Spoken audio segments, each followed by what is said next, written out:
കാതുണ്ടായിട്ടും എന്തേ കേൾക്കുന്നില്ല, മിഴികൾ സത്യം എന്തേ കാണുന്നില്ല.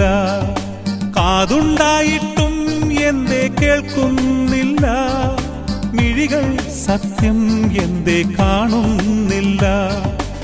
ആകാശം മാറും, ഭൂതലവും മാറും, ആദ്യം മുതൽക്കേ മാറാറുള്ളത് നിൻ വചനം മാത്രം. കാലങ്ങൾ മാറും, രൂപങ്ങൾ മാറും, അന്നും ഇന്നും മായാതുള്ളത് തിരുവചനം മാത്രം. വചനത്തിന്റെ വിത്തു വിതയ്ക്കാൻ പോകാം,